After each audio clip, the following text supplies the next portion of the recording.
Delhi NCR में पारा high, आज 45 डिग्री के पार हुआ तापमान।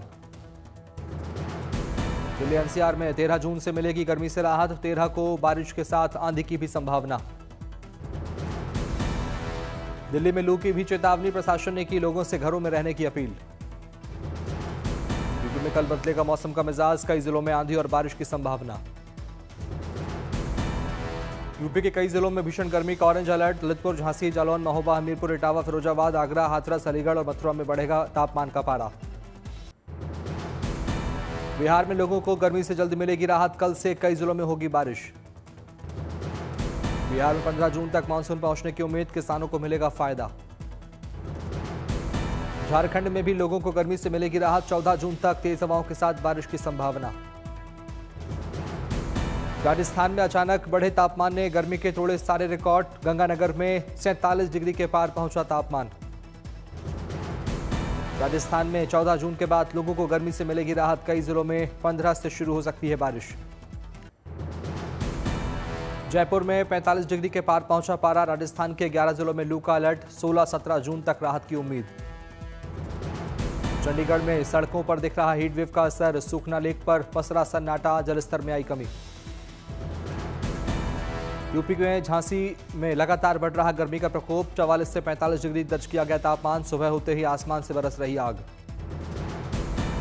यूपी के चंदौली में झुलसा देने वाली धूप और गर्मी से लोगों का जनजीवन अस्त व्यस्त, चुचलाती उमस से बचने के लिए लोग जूझ कर ले रहे सहारा। वाराणसी में गर्मी का प्रकोप, हीटवेव के कारण लोगों का सड़कों पर चलना हुआ मुश्किल, गंगा घाटों पर दिखा गर्मी का असर।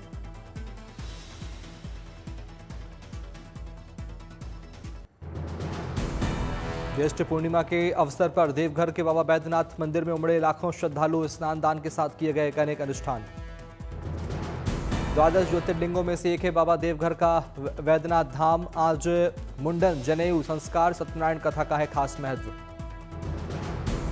बाबा बैद्यनाथ धाम में ज्येष्ठ पूर्णिमा पर कई राज्यों से पहुंच रहे श्रद्धालु सुबह से देर शाम तक लगा रहे हैं हाजिरी। चार धाम यात्रा को लेकर भक्तों में आस्था अपार, अब तक बद्रीनाथ धाम पहुंचने वाले श्रद्धालुओं की संख्या 7 लाख के पार।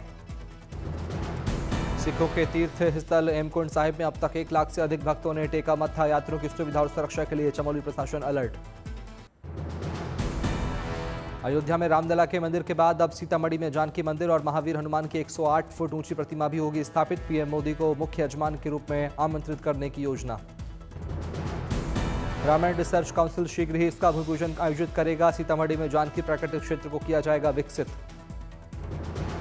शिरडी के खंडोबा मंदिर परिसर में वट वृक्ष की स्थानीय महिलाओं ने की पूजा, लगाया साईं बाबा का जयकारा। प्रयागराज के पुलिस लाइन में गर्मी से बचने के लिए घोड़ों के लिए किया गया ठंडी हवा का इंतजाम, अस्तबल में 18 घोड़ों के लिए लगाए गए 8 कूलर। कुल्लू में होगा सिनेमा, कला और संगीत का अनोखा संगम, 3 दिन Himachal international film and art festival का होगा आयोजन। ज्येष्ठ महीने का आखिरी बड़ा मंगल आज, अयोध्या के हनुमानगढ़ी में उमड़ा भक्तों का सैलाब। हनुमानगढ़ी के साथ ही रामलला के दर्शन के लिए भी 1 किलोमीटर लंबी कतार में लगे श्रद्धालु, कई घंटे इंतजार करने के बाद मिला दर्शन। दोनों मंदिरों के मार्ग पर सुरक्षा के पुख्ता बंदोबस्त, जय श्री राम और जय बजरंगबली के जयकारों से गूंजी भगवान राम की नगरी अयोध्या। भीषण गर्मी के बावजूद अमृतसर के हरमंदिर साहिब गुरुद्वारे में बड़ी संख्या में मत्था टेकने पहुंच रहे श्रद्धालु, शिरोमणि गुरुद्वारा प्रबंधन कमेटी ने गर्मी को देखते हुए किए राहत के इंतजाम। स्वर्ण मंदिर आने वाले श्रद्धालुओं के लिए ठंडे शरबत की जा रही व्यवस्था, गर्म फर्श को ठंडा करने के लिए जगह जगह किया जा रहा पानी का छिड़काव। ज्येष्ठ माह के आखिरी बड़े मंगल के मौके पर सुबह से ही हनुमान मंदिरों में भक्तों की लगी कतार, पूर्णिमा का भी शुभ संयोग। अयोध्या में आखिरी बड़ा मंगल को लेकर राम मंदिर में उमड़ा आस्था का सैलाब, बड़ी संख्या में राम भक्तों ने किए रामलला के दर्शन। प्रयागराज के लेटे हुए हनुमान मंदिर में लगा भक्तों का मेला, सुबह से दर्शन के लिए लगी भक्तों की लंबी कतार। डिंडीगुल में वैकासी विशाखा महोत्सव में उमड़ा आस्था का सैलाब, हजारों की संख्या में भक्तों ने की अभिरामी अम्मन मंदिर में विशेष पूजा अर्चना। श्रद्धालुओं ने अभिरामी अम्मन की निकाली भव्य शोभा यात्रा, मंदिर में दर्शन के लिए लगी भक्तों की लंबी कतारें, दिखा अद्भुत और अलौकिक नजारा। शिरडी के साईं बाबा पर भक्तों का बरस रहा है पैसा, दिल्ली के साईं भक्त ने किया 50 लाख रुपए का दान। उज्जैन के बाबा महाकाल के दरबार में पहुंची अभिनेत्री तेजस्वी प्रकाश, विधि विधान से की महाकालेश्वर में मंदिर में पूजा अर्चना।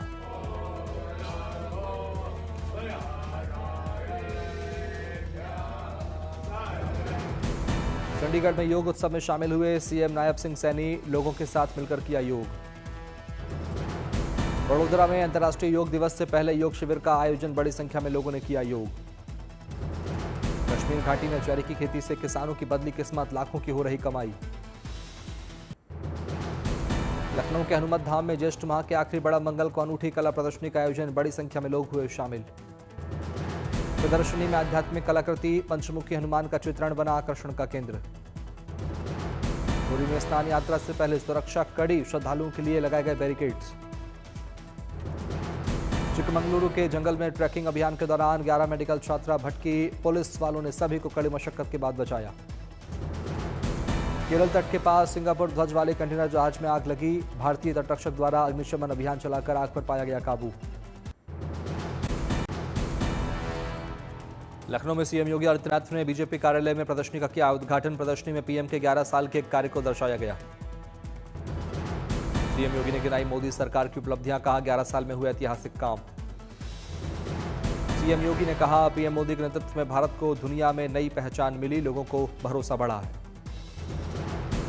सीएम योगी ने ऑपरेशन सिंदूर को लेकर कहा ऑपरेशन सिंदूर में सेना का शौर्य दिखा, भारत की सेना की शक्ति दुनिया ने देखी।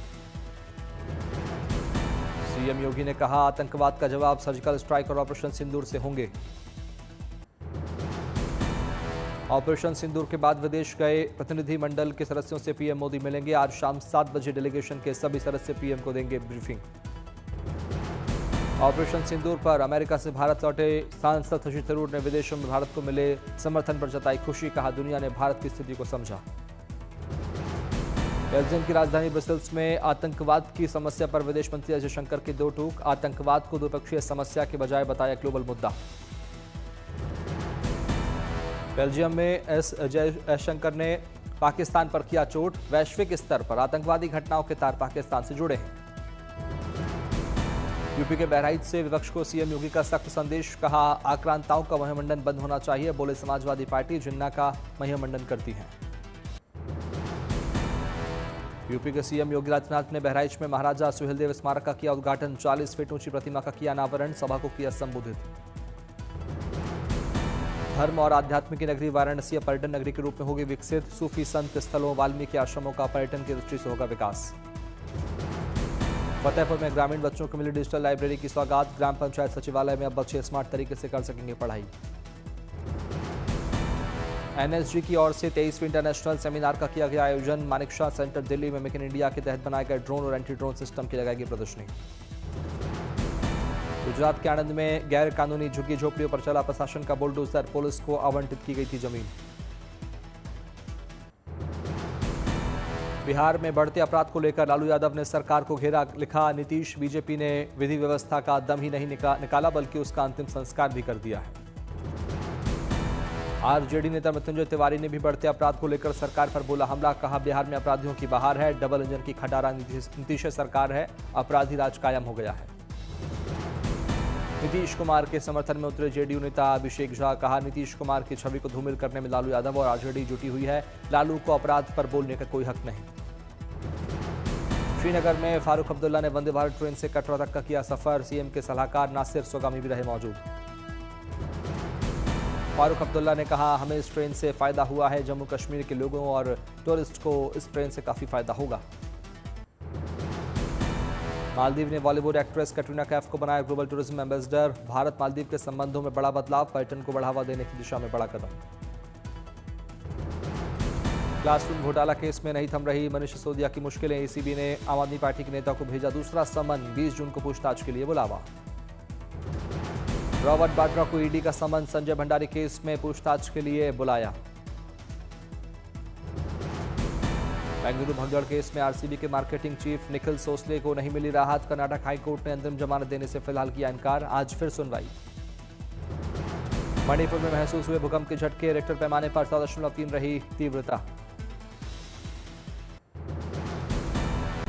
कोविड-19 के बाद लोडिंग बढ़ने से घर खरीदारों को पहले के मुकाबले कम एरिया मिल रहा है, लिफ्ट, लॉबी, क्लब हाउस जैसी साझा सुविधाओं के नाम पर 40% हिस्सा खा जाते हैं बिल्डर। दिल्ली, एनसीआर और उत्तर भारत के कई शहरों में टमाटर 50 रुपये प्रति किलो के भाव पर पहुंचा, मानसून के पहले राजस्थान, हरियाणा से आने वाली टमाटर की सप्लाई कमजोर पड़ने से बढ़े दाम। कैलिफोर्निया में शुरू हुए एप्पल के मेगा इवेंट WWDC 2025 में पहले दिन एप्पल ने iOS 26 लॉन्च किया। लिक्विड ग्लास डिजाइन से लैस इस iOS में call screening, live translation, transparent window जैसे फीचर्स हैं। अगले 2 महीनों में भारत में सैटेलाइट नेट सर्विस शुरू कर सकती है स्टारलिंक। 33,000 रुपए की कीमत वाली डिवाइस खरीदने के साथ ही 3,000 रुपए का अनलिमिटेड डेटा प्लान लाने का भी अनुमान। बीते 2 साल में 1 करोड़ 28 लाख महिलाओं समेत भारत में 3 करोड़ 6,000 लोगों को रोजगार मिला। गैर कृषि क्षेत्र में रोजगार बढ़ने के साथ ही 2023-24 और 2024-25 में रोजगार में आई तेजी। डेलॉयट, PwC, EY, KPMG को टक्कर देने में सक्षम अपनी बिग 4 फर्म शुरू करेगा भारत। अपनी बड़ी कंसल्टिंग फर्म्स बनाकर ग्लोबल मार्केट में जगह बनाएगा देश। एयर इंडिया ने भारत से यूरोप, कनाडा, UK जाने वाली फ्लाइट्स के लिए सेल्फ चेक इन और बैगेज ड्रॉप सुविधा शुरू की। अब यात्री लाइन में लगे बिना मशीनों से खुद boarding pass, baggage tag print कर सकेंगे। केयर एज रेटिंग्स के मुताबिक 2025-26 में भारत में 2 व्हीलर्स की बिक्री प्री कोविड के स्तर को पार कर सकती है। इस साल 2 पहिया वाहनों की सेल्स में 8 से 9% का ग्रोथ का जताया अनुमान। केंद्रीय वाणिज्य मंत्री पीयूष गोयल ने कहा कि 4 यूरोपीय देशों के समूह के साथ सितंबर तक लागू हो सकता है FTA। आइसलैंड, लिस्टनाइन, नॉर्वे और स्विट्जरलैंड के साथ EFTA के साथ होगा करार। बीमा एजेंट्स को एक साथ कई कंपनियों के प्रोडक्ट बेचने की इजाजत देने वाला प्रस्ताव वापस ले सकती है सरकार। बरसों के निवेश के बाद एजेंसी नेटवर्क तैयार करने वाली LIC के विरोध के बाद विचार।